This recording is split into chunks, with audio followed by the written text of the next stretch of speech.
നമസ്കാരം.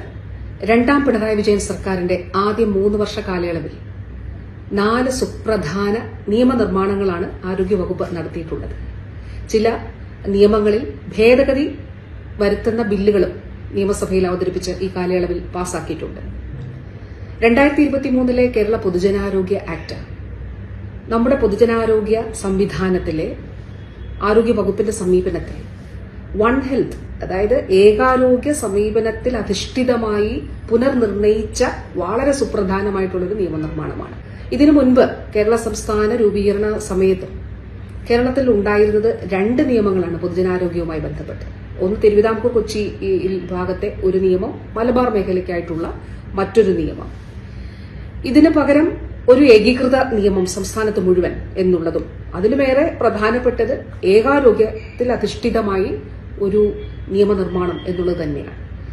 അതോടൊപ്പം ചില സവിശേഷതകളും ഈ നിയമനിർമ്മാണത്തിനുണ്ടായിരുന്നു. രാജ്യത്തിന്റെ നിയമനിർമ്മാണ ചരിത്രത്തിൽ തന്നെ ആദ്യമായി സ്ത്രീലിംഗത്തിൽ ഒരു ബില്ല്, ഈ ബില്ലാണ് സാർ അവതരിപ്പിക്കപ്പെട്ടിരിക്കുന്നത്. സാർ, എല്ലാ നിയമങ്ങളിലും നമ്മൾ വായിക്കുമ്പോൾ പുല്ലിംഗത്തിലാണ് ആളുകളെ, വ്യക്തികളെ വിശേഷിപ്പിച്ചിരുന്നത്, ഹി അല്ലെങ്കിൽ ഹിം. അപ്പൊ നിയമത്തിൽ സ്ത്രീ അപ്രത്യക്ഷമായിരുന്നു. അവിടെയാണ് നിയമം സ്ത്രീലിംഗത്തിൽ എഴുതപ്പെട്ടത്. രാജ്യത്ത് ആദ്യമായിട്ടാണ് ഇത്. ഇതിന്റെ ഉള്ളടക്കം വളരെ പ്രധാനപ്പെട്ടതാണ്.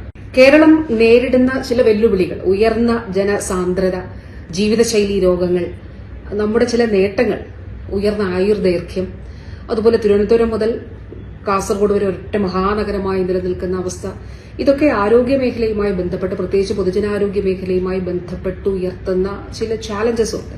അപ്പോൾ അങ്ങനെയുള്ള വെല്ലുവിളികളെ അതിജീവിക്കുന്നതിന് വേണ്ടി, അതോടൊപ്പം നമ്മുടെ കാലാവസ്ഥയുമായിട്ട് ബന്ധപ്പെട്ടും, അതുപോലെ സൂനോട്ടിക് ഡിസീസസ്, ജന്തുക്കളിൽ നിന്നുള്ള രോഗങ്ങൾ, അവയുമായിട്ടൊക്കെ ബന്ധപ്പെട്ടിട്ട് കൃത്യമായ ഇടപെടലുകൾക്ക് പ്രാദേശികമായി മെഡിക്കൽ ഓഫീസേഴ്സിനെ, ആരോഗ്യ പ്രവർത്തകരെ അതിലിടപെടുന്നതിനു വേണ്ടിയും, അതോടൊപ്പം തന്നെ പഞ്ചായത്തുകളുടെ, തദ്ദേശ സ്ഥാപനങ്ങളുടെ സഹകരണത്തോടുകൂടി പൊതുജനാരോഗ്യ പ്രവർത്തനങ്ങൾ മുന്നോട്ട് കൊണ്ടുപോകുന്നതിനും ശക്തമായ അടിത്തറ പാകിയിട്ടുള്ളൊരു നിയമനിർമ്മാണമാണ് കേരളത്തിലെ 2023 പൊതുജനാരോഗ്യ ആക്ട്.